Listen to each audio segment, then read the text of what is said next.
first Skate was a breath of fresh air for the skateboarding genre. Gamers who were tired of the over-the-top nature of Tony Hawk finally had something new. Skate was a much more realistic take on the sport, and its flick-it controls made for a more realistic and very dynamic trick system.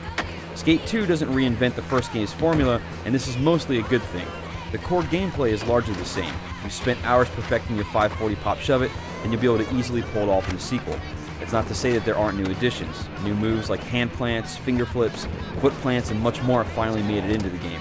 The nice part is that nothing replaces what was already there, so you can just focus on learning the new stuff.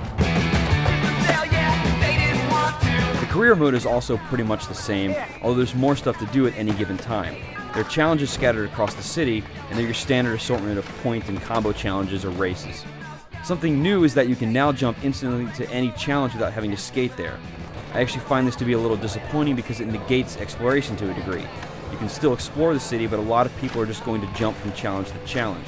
The city just doesn't seem to matter as much as it did before. On the plus side, you can skate around anywhere right from the start like last time, and this freedom is great once again. One of the big new things is that you can get off your board now and move small objects around. The idea is that you can move around ramps or rails and use them to pull off challenges in creative ways. The result is a little mixed. There were times when I did some crazy hijinks to make challenges way easier, and planning out something and nailing it is very satisfying. However, actually grabbing things and moving them around is kinda janky. The movement is stilted and stiff, and even just getting your dude to grab an object at times can be difficult because of this. There's also a spot editor, which is pretty cool. Basically, you can set up your own scenarios by moving objects around and then have other players try to get as many points as they can in that area. You just set the area that you want to count as the spot, skate it to set up the score to beat, and then upload it. The actual editor has some usability issues, but it works well enough. There's also a spot browser that's easy to use, so playing other spots and downloading stuff and sharing it with your friends is great. The game runs alright, but it does chuck from time to time. It never actually stays at the target 60 frames per second. Texture work could also be a little bit better. Overall, the game looks decent enough, but it's nothing to go crazy about. The single player portion is better than last time in some ways, like how you always have more goals available to you, but there are some presentation issues.